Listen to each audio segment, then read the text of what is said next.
The White Sox and Cubs face off this weekend, so let's discuss with my guest if the Cubs still belong at the top of the teams to dislike list on today's episode of Locked On White Sox.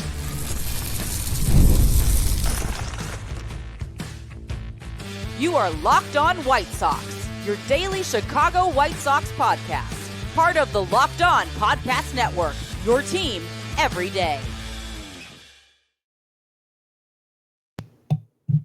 Hello, I'm your host, Todd Welter, a lifelong Sox fan. I write for SouthsideShowdown.com, part of the FanSided Network, and also have covered Major League Baseball for outlets such as the Associated Press. And thanks for making Locked On White Sox your first listen every day, part of the Locked On Podcast Network, your team every day. Make sure to hit the like button on today's episode. Subscribe to the YouTube channel at Locked On White Sox if you've not done so already, and also follow or subscribe to the show wherever you get your podcasts. Well, the Cubs and Sox rivalry stepped out onto the world stage with Pope Leo XIV. However, do the Cubs still rank as the team to hate, or is it better to rag on the division rivals? I discussed that today with my guest, Noah Phalen of SouthsideShowdown.com, along with his impressions of the current Sox team and who he thinks are the promising prospects. And today's episode is brought to you by Gametime. Download the Gametime app, create an account, and use code LOCKEDONMLB for $20 off your first purchase. And Noah, not calling you a hater, but the last time I had you on the show, you were really good at pointing out why it was terrible to see the division rivals, the Tigers and Cleveland, in the playoffs. So I thought, it's Cubs rivalry weekend. Why not get you back on the show? And now that you've joined SouthsideShowdown.com, we're now colleagues. I want to get you back on. I had a great time with you on the show. So, Noah, who gets to dislike more these days, the Cubs or division rivals, or nobody at all? Well, I'm not going to tell other people how to fan, first of all, but in my personal opinion, and I might need to say this quietly because this might be blasphemy for some people, but I don't really care that much about the Cubs. And I'm not saying that I'm sitting here rooting for the Cubs, but they don't really bother me the way that they used to. Part of that for me could be just the White Sox general irrelevance the last few years. Not a whole lot of teams are really rivals to the White Sox because they're kind of every team in the league is better than the Sox. But also, I don't live in Chicago anymore, so I'm not around Cub fans as much as I used to be when I used to get really annoyed with Cub fans who were talking trash all the time. I don't really experience that much anymore. So the Cubs have kind of, I'm not going to say they've grown on me, but they don't bother me as much as they used to. And they've got some likable players. I mean, I like Kyle Tucker. I think he's really good. I like Seiya Suzuki. I liked him coming out of Japan. So, for me, the Cubs are just the Cubs. I'm never going to root for them, but I'm not going to put a whole lot of energy into hating them. Yeah, I mean, I don't think that's actually controversial because think about it. 2016, it was really hard for me to act. I mean, yeah, it stunk that they won, and you can no longer point to say, haha, you don't have a World Series, but they had a lot of nice, players on that team. Chris Bryant, how could you not root against Chris Bryant? And, Anthony Rizzo and those types of guys. This wasn't like the 2003 Cubs, who I hated with every passion in my body because I was at Marquette University and a lot of my friends were Cubs fans and they were telling me how bad the White Sox were, even though they had 2 less wins than the Cubs that year and they actually beat the Cubs in the series.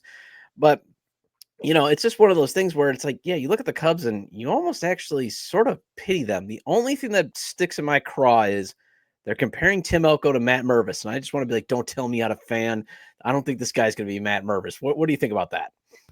Well, Matt Mervis was an undrafted free agent. Tim Elko was a 10th round pick. I mean, I think the case with first basemen in general is like, if they hit home runs, they're going to stick in the majors. And if they don't, they probably won't. And Matt Mervis is now with the Marlins and actually hitting a decent amount of home runs. So maybe he'll stick around.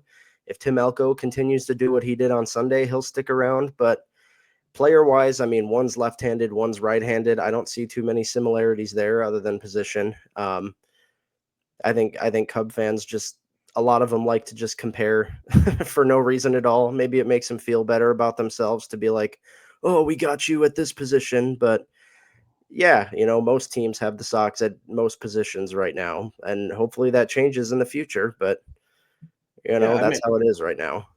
Yeah, I mean, right now, I'm sure there's going to be hardcore fans that are going to, get into the comments after hearing this and be like, "Well, how could you, have this?" But it almost is like the reverse, where it feels like White Sox fans live rent free in Cubs fans' heads because it's like they bring up all these jokes and stuff, and it's like, guys, we know we're terrible. We know we have a bad team. but at least we're not out here like assuming that the Pope is a Cubs fan, like they did, and sticking their chest out and then being like, oh, and then like how I said, like Tim Elko, Matt Mervis.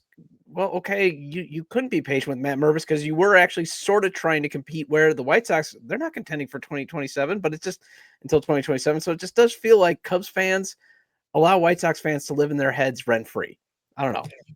I think there's a lot of fan bases and teams around the league right now that like think they're doing something by clowning White Sox fans by, constantly making fun of the White Sox and stuff. And it's like it doesn't phase us because we know like we watch this team every day and we know that they're a joke. And like for many of us, it's at the point of like we're not even mad about it anymore. We're just kind of like, all right, I'll care when they put something better on the field. And so like fan bases that think that they're gonna, own us by saying, "Oh, your team's so bad." It's like, oh, trust me, we understand. Like nobody's sitting here watching this White Sox team saying like, "Hey, man, we're pretty good this year. We're gonna get you." Like Yeah. we're all aware of the reality of the situation.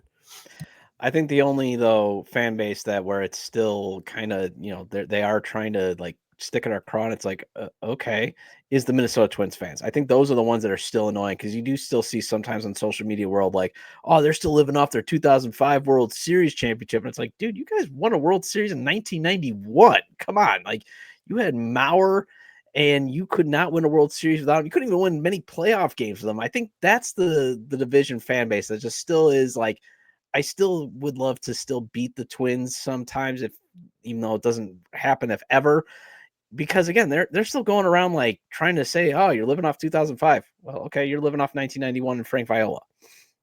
Yeah, and that's why I like the rivalry between division rivals better. I mean, the Cubs and Sox, yeah, they share a city, but they play in separate leagues. They don't play each other more than, 2 series a year at most.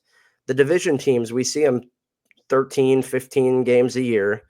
You know, there's everyone's competing directly against each other because we're in the same league. Only one team's going to win the division and a limited amount of teams are actually going to make the playoffs. And so I find the rivalry with the Twins and with, teams like Kansas City, Detroit, I find that a much more compelling rivalry than the Cubs rivalry right now. Um, and that's not, again, that is not to say that I'm rooting for the Cubs because I would much rather, 13, I'm not going to say I'd rather the Dodgers win again, but 13 other National League teams, I would rather win than the Cubs. But I don't care enough to put energy into hating them as much as I can the Twins or the Guardians or the Royals. Speaking of the Royals, right now mine is a maybe jealousy towards them, maybe more of a respect hate because I've never seen a team actually profit in the long run off of the White Sox. And I know in the chat, the Slack chat that we were talking about when I wrote that thing on Southside Showdown, White Sox, all they have to do is lose 2 games to the Kansas City Royals in 2018, and they have Bobby Witt Jr. I mean, that's just like watching them now. And then Jack Caglione, the White Sox pass on him, and it seems like they're going to cash it on him. That's where they just I respect them, but man, I hate how they're cashing in on the White Sox's stupidity.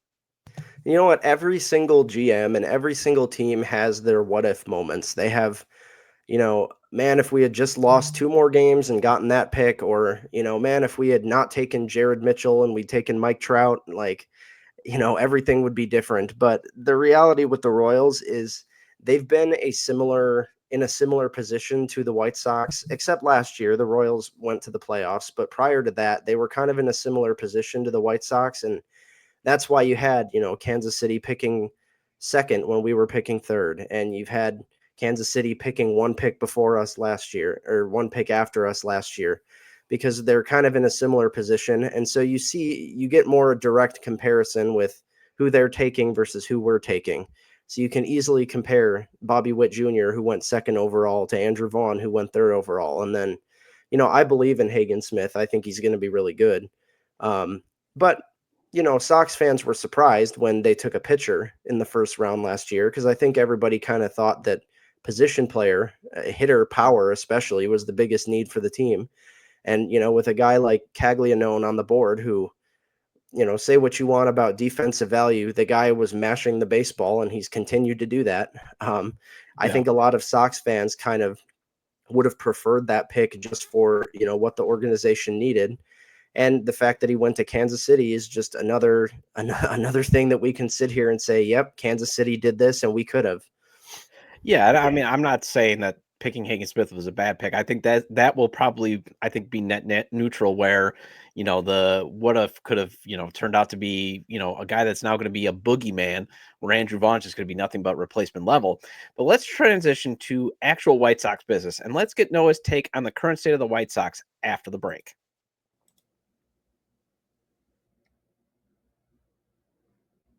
Have you ever decided at the last minute to head to a ball game with friends or family? Maybe it's game day and you suddenly realize you want to be in the stands. And that's exactly where Gametime comes in. It's the easiest way to grab last minute tickets without the stress. With the money you save on tickets, you can splurge on food, drinks, merch, or even invite a bigger group to come with you. Gametime makes it all possible. Gametime makes buying tickets fast and simple. Prices on the app actually drop the closer you get to first pitch. They've got incredible last-minute deals, clear seat views, and a lowest price guarantee that takes the worry out of buying. And Gametime is the official ticketing partner of Locked On MLB, making it easy to browse the app for this upcoming Crosstown rivalry to score some last-minute tickets with big-time savings. Plus, the app provides seat views right in the app before you buy, so you know exactly where you'll be.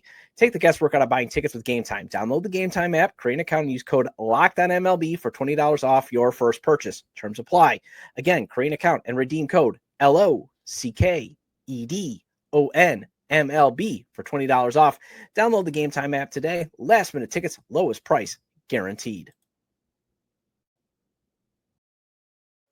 Welcome back to Locked On White Sox. I'm your host, Todd Welter. Again, make sure to hit the like button on today's episode and subscribe to the YouTube channel at Locked On White Sox if you've not done so already. And if you can't catch the show on YouTube, Locked On White Sox is available on all major podcast platforms, so make sure to follow or subscribe on places such as Apple or Spotify. Either way, get your 30-minute fix of Chicago White Sox baseball venting with me, here with Noah Phalen, a favorite guest of mine. I've had him on once before. Glad that he's on again. And Noah, where can we find all your great content? Yeah, you can find me on Twitter, Noah P245, or I guess X they're calling it now, but I still call it Twitter. And then, like you mentioned earlier, I am now writing for Southside Showdown, so you can find my stuff on the Southside Showdown X page, as well as on the app, the website. I'll be putting out a lot of White Sox content. Some you might love, some you might disagree with, but that's okay, because I'm not going to tell you how to fan. You don't tell me how to fan. So yeah, go find my stuff there. And that's why I like to bring you on, because I like to get perspective and be like, I got to remember, don't tell people how to fan. Just make suggestions. There's nothing wrong with suggestions. And also, the Phalen family has helped me out a ton, because I'm allowed to now focus just on writing. Sam obviously taking over as this site expert. My family, my wife and daughter really appreciate you guys helping out, so that way I can focus more on the writing and the podcast and other stuff that I've got going on. So I'm glad that you guys are helping out on the site, with Sam running it, and then you, great writer and that type of stuff. So really happy to have you be part of the Fansided family. So just full disclosure, we're recording this a few days ahead of Friday because I'm out of town. And this is when Sam was available. So if we do mention things that may have passed, hey, we recorded a little bit earlier. But how does this team feel different from the 2024 team? And then how does it feel similar to you? Yeah, I know it's really easy to look at the record, which is not much different from where they were at this point in 2024. And it's easy to feel like, this is more of the same. But it really, I don't know. It's hard for me to point to specific things other than, just watching the games, watching the approach, watching the, just kind of the eye test. It feels a little bit better to me. I don't know the recent statistics on this, but I know for the first couple of weeks we were kind of looking at chase rate versus walk percentage and all that stuff that the White Sox were last place in last year, and they're not in last this year. They're not at the top of the league, but they're definitely not the worst, which is an improvement. You've got a lineup, tonight's lineup. Today is Tuesday for those of you listening later. First game against the Cincinnati Reds tonight. And tonight's lineup is good. I mean, you looked at it and you saw 1 through 9 kind of, a certain level of intrigue with all the players in the lineup. Miguel Vargas, we've all seen The comments about his swing change, he's been heating up. You've got Edgar Caro, Chase Mydroth, and Tim Elko all in the lineup, like 3 young guys that could be, potential long-term pieces. Luis Robert got off to a slow start. He's played better recently, trying to get him to a point where you're comfortable with a trade return. So, last year it was a lot of really washed up veterans, and then it felt like some random guys that just got called up that we were like, there probably isn't anything here. He's just a journeyman. And it was kind of hard to watch. And this year, at least, I feel like there's some intrigue. Most nights you've got an intriguing starting pitcher on the hill. Cannon, Burke, Shane Smith obviously has been fantastic as a Rule 5 pick. I don't think anyone expected him to be as good as he's been. And then in the lineup, like I said, intrigue all throughout. So I think it's a different team in that sense. I don't think they're close to being a competitive team by any means, but I think we might be starting to see at least some of the pieces that are going to be here for the next competitive team start to fall into place. And I think as the season goes on, that'll only increase when Kyle Teal comes up, and hopefully Colson Montgomery can figure it out in Charlotte and he can be up here at some point. So I think there's more intrigue on the way, but I'm happy with, being able to turn on the game every night and actually be remotely interested in what's going on the field. Yeah, and the thing that I've actually found is, even though I know wins and losses don't matter this year, and even though I would like to finish with the best tankathon, at the top of the tankathon standings, they have the best possible options to get one of those studs in the 2026 draft. These losses hurt because a lot of these losses, they've actually had a chance to win. And it's like, okay, I would like to see at least a few more wins than, what we saw last year. So that's where it is. And I agree with you. At least we can start to see maybe an outline where last year was like, well, Corey Lee might be the backup catcher. That's about it. And, even at this point, it was like Jonathan Cannon, they had sent back down to go see if he can get lefties out, that type of stuff. So that's the stuff that I'm noticing on there. In terms of Luis Robert Jr., Blake Tidwell, it seems like that would be settling for a penny on the dollar. Don't you think it makes more sense to just, okay, fine, let's extend this now out to June. Let's take the gamble, see if we can get those numbers up, and then let's see if we can get a better return. Yeah, I think Blade Tidwell is he's a fine prospect. He's kind of in the middle of the Mets system. I think MLB.com has him at 15.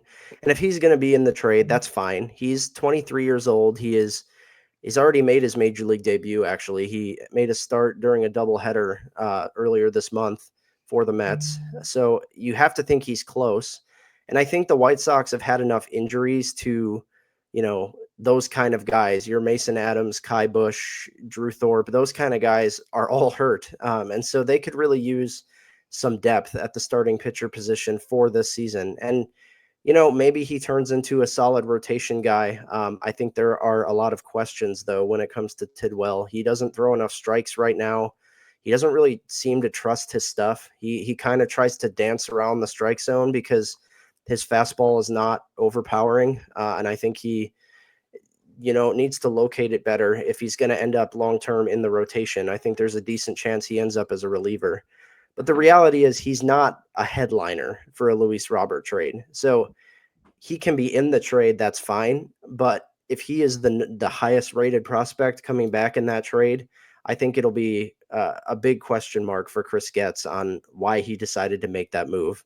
I think you're probably better off kind of writing it out with Robert a little bit here, and see if the weather warms up, if the bat's going to continue to heat up, and you might be able to get, someone better. And that's kind of my theory on why Luis Robert has been stealing bases a ton, more than we've seen in past years, because I think the White Sox are trying to build his value, and they're not 100% sure that the bat is going to fully come around. And so if the bat is not going to be where it was in 2023, you need him to do something else at an elite level. And right now he's been near the top of the league in stolen bases. And so you can always point to that as a reason, the speed and the defense. And you can point to that as a reason why you should get more in return for Luis Robert. So it'll be interesting to see how it all unfolds. Nightingale is usually pretty on it when it comes to the White Sox, but It wouldn't shock me if a trade does happen with the Mets, if Tidwell is in the trade, but he's not the main piece of the trade. I still think they would get somebody better in that deal. Yeah, I mean, I have no problem. I know there are some people that are screaming, "We need bats. We need bats." Well, the one thing is this, what can this team develop? Actually, they can develop pitching. I mean, even though Caleb Freeman just got sent down, that's still getting a 15th round pick to the major leagues. That's a win, no matter what you ask any scout. If you can get a 15th round pick to the majors, that's a 15th round pick, right? Yeah, right. I'm right on there. But Tidwell, but I agree. But and with the injury, so you can never get enough pitching. But at the end of the day, you got to get a better player than just Tidwell. If he's the headliner, yeah, you're right. You got to be looking at what type of scout board do you have where he would be probably your best prospect on that board. Well, And the reality of the situation when it comes to trades is it takes two to tango. And so you can sit here and say, I want a position player to headline this trade. But if nobody's willing to give you that, then you can't do it. yeah. You got to take what's on the table. And Chris Getz navigated that well with the Garrett Crochet trade, where he got 3 out of the 4 players in the trade being position players. And that was good. But not every team may be approaching it the way that Boston is. And there's not a lot of teams that have a bunch of top rated position player prospects that they're going to be willing to trade. The Red Sox were kind of an exception, not a rule. Yeah, and especially once they cross that to double A, that's basically almost like the point of no return where a lot of teams don't want to give up their position prospects then because there's a chance that they could hit at the majors and they come cheap. So I fully agree with you on that. And that's why there's never anything wrong with getting enough pitching. It's just you want to get something better than Blake Tidwell, as Bob called him. Well, there's some hope in the White Sox farm system. So let's discuss who Noah thinks is going to fulfill that promise. And that's next on Locked On White Sox. The NBA playoffs are in full swing, and every night delivers highlight-worthy performances, major momentum shifts, and can't-miss moments. Whether it's a game-winning shot or a breakout player, there's never been a better time to get in on the action. FanDuel makes it easy to stay in the game before tip-off and live. With player props, performance trends, and same-game parlays, fans have more ways than ever to play smart and win big. Playing smart is going with the money lines, the over-unders, and the spreads FanDuel has for the NBA playoff matchups you're watching. But it's the futures, the props, and the parlays where you can win big. You can go in right before tip and play one of their same-game parlays that have odds that can reach over plus 1,000. And these are not impossible parlays either. These are like star players who usually have a shot of reaching what is being set. And you can also make big-time money off of wagers such as who's going to score the first basket or if a player's going to go over 30 points in a game. Most of the odds they give on these props, parlays, and futures are usually a way to at least double or triple your money. New to FanDuel, it's the perfect time to sign up. Head to FanDuel.com and place your first $5 bet. If it wins, you'll get $200 in bonus bets. Make every moment more with FanDuel, the official sports betting partner of the NBA.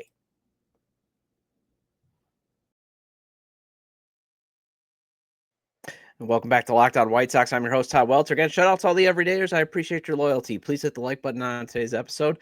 Hope you got a good weekend coming up. Hope you have fun this weekend. Recommend to your fellow Sox fans or baseball fans, friends, to subscribe to the YouTube channel at Locked On White Sox, wherever they get their podcasts, as this show is available on all major podcast platforms. Here with Noah Phalen of SouthsideShowNow.com. And Noah, who's one of the prospects that you're feeling good about that's going to fulfill his promise that you could say, I'm 99.9% certain this guy's going to be a stud? Man, there's a lot, and that's something that I haven't been able to say a lot recently, but they're doing well in their farm system. Even with the injuries that they've had and with a couple of guys struggling, there's a good amount of guys that are still doing well. One guy this year that has really grabbed my attention is Braden Montgomery. Montgomery came over in the Garrett Crochet trade with the Red Sox, and apparently the White Sox really liked him at Texas A&M last year, and he was in consideration to go number 5 to the White Sox before he actually broke his leg in the College World Series or college playoffs, whatever they call it. Yeah, it was but in it the ended up super working out. regional. Oh, the regional, gotcha. Yeah, super regional. So Montgomery didn't actually play last year in the minor leagues. So his first taste of minor league baseball was when he came over to the White Sox. He started the year with Kannapolis, did nothing but hit, moved up to Winston-Salem, and so far has done nothing but hit at Winston-Salem. So I think he's been a big step for the organization. They just released an updated top 100 with MLB Pipeline. Montgomery was up 10 spots, I believe. He's up to 38 now in baseball. And I'm pretty sure that the goal is to get him up to Birmingham and hitting up at Birmingham at some point this year. And if he does that, I mean, we're going to be talking about a top 20 prospect in baseball, probably, beginning of next year. So I'm really excited about Montgomery. He looks like he'll probably end up as a corner outfielder. He doesn't have, pure speed like a center fielder would, but he's got an absolute cannon in the outfield. He can rake. He hits for power and contact. He takes walks. So I think he's a complete hitter, and I think he's going to be a force in the White Sox lineup in just a couple of years. Hey, if he can finally replace Jermaine Dye, I'm all for it. I'm happy if he just is the right fielder. And I agree with you. I mean, I love watching him play when I turn on Winston-Salem games. I try to make sure, I try to time it up so I can see him along with Darrell Perez and Sam Batanacci, really liking those two guys as well. But I mean, Montgomery definitely gives off this guy is going to be a cornerstone player vibes. And to me, I would love to, at the point, if this episode, when it comes out on Friday, I would love for this to almost be like, hey, you guys missed that he got promoted on Thursday, because it's almost like he just doesn't need him more time at high A, because what's the difference between seeing, the pitches gets a little bit better when you move up to high A from low A, but it's still a ball. So let's get him up to double A now, and let's see what he can do at the next step. I mean, I don't think you're going to be necessarily rushing him. You'd be rushing him if you promoted him to the majors by the end of the year, I think, but I definitely would like to see him at double A at some point. Hagen Smith and Grant Taylor are already experiencing some arm fatigue, and Noah Schultz, he's had some command issues. Is this still a good reminder to be cautiously optimistic, or say, hey, you know what? Screw it. It's going to be all right. I want to have some hope. Yeah, I think in the case of Smith and Taylor, I think it's going to be fine. Smith, again, drafted last year and has never really thrown the full major league season's worth of innings. So it's kind of natural that he would run into some fatigue. I think, a couple of shorter outings and some extra rest, I think he'll be fine. Taylor, I am not really sure what they're doing with Taylor. I read today that he might be moving to the bullpen, which, if that is a permanent move, I strongly disagree with that, and I am not sure what they're doing. But he's another guy, did not throw a lot of innings last year, and the year before didn't pitch at all because of Tommy John surgery. So he's most certainly going to be on an innings limit of some kind. I just thought that they were doing fine with, keeping him to short starts, and kind of like they did with Noah Schultz last year. So I'm not really sure what the purpose is of moving him to the bullpen, unless they're trying to rush him to the majors like they did with Chris Sale or Garrett Crochet, which worked out fine for them. But honestly, I think that is the wrong process. And I think that strategy is going to go wrong more than it's going to go right. And so I'm not sure I love the idea of them doing that with Grant Taylor. So we'll see. I'm not terribly worried about either of these guys, and I think Schultz will be fine as well. He's just been so dominant at every level that he was bound to run into a little bit of adversity at some point. So I think he'll be fine. I'm excited about those three guys. I think if they're handled correctly and if they can build the innings up, I think that is going to be a very, very good 1, 2, 3 in your major league rotation at some point down the line. Yeah, I'm a little concerned about the news with Taylor, just because I was hoping that they would start to develop these guys to their ceilings instead of their floor. I mean, there's nothing wrong with, if you thought, hey, maybe we want to ease Taylor in at some point later in the season, let's move him to the bullpen just to get him some taste of the big leagues. Because I think of the three, he's the guy that obviously showed in spring training he could probably pitch right now out of the bullpen and be very effective with that triple-digit heater. But, maybe he's going to be the one that you would consider bringing up right now. But as a bullpen, yeah, like already decreasing his limits, and like, oh, we're now not developing him to a ceiling, unless the only mitigating factor was, and I don't think they're going to do it because they didn't do it last year, is maybe they realized Shane Smith, he only threw 94 innings.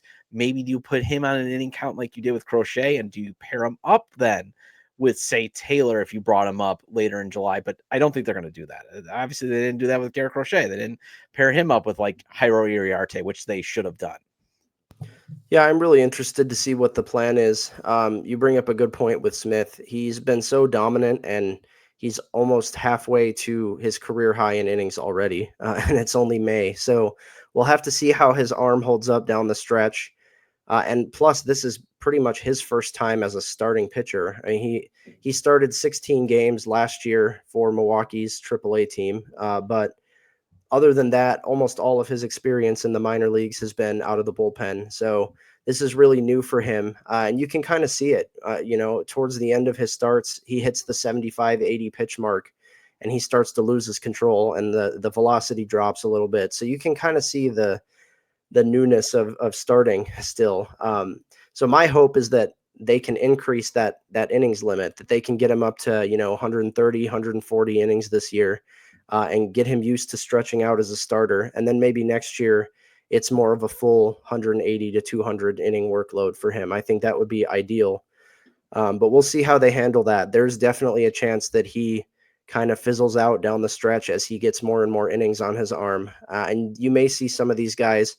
It wouldn't even shock me if we see Hagen Smith or even Schultz at some point in Chicago at the end of the season, just with the number of injuries they've had, that honestly could be a reason that they accelerate the timeline for some of these guys. So I'm not saying they should rush them, but I think that if these guys are pitching super well at the AA level, bringing them up to a heavy hitters league like AAA is not necessarily super beneficial for them. So it would not shock me if at some point, we get a Hagen Smith in the White Sox rotation just for a couple of starts. Yeah, I mean that makes sense when you talk about the injuries. I mean, because again, I think the thought was if Mason Adams and Drew Thorpe and Kai Busch were healthy, they would be taking those innings, and then you could have Smith and Schultz kind of have some more time. I'm just saying, like, who gets called up in June or July? I think would be probably of the three, it would probably be Taylor.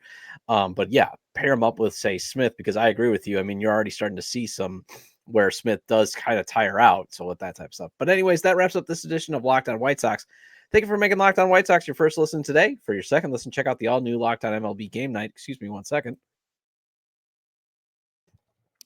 Every game, every night, all season long, get local analysis on a national scale. Find MLB Game Night Locked On MLB on YouTube or wherever you listen to your podcast. I'll be back on Monday to discuss the Sox series against the Cubs and how it all shook out. Feel free to leave comments about today's discussion with Noah Phalen of SouthsideShowdown.com. And again, Noah, where can we find you on social media? Yep, you can find me on x.com at NoahP245. You can find my content on the Southside Showdown website or on the X page for Southside Showdown as well. If you want to find my Instagram as well, I don't really talk about baseball there, but it's the same username. Yeah. Well, you can leave any comments on the episode page on YouTube, X, formerly Twitter, at ToddJW or at Locked On Sox, or you can email me, lockedonwhitesox@gmail.com. Have a great day, and I'll see you Monday.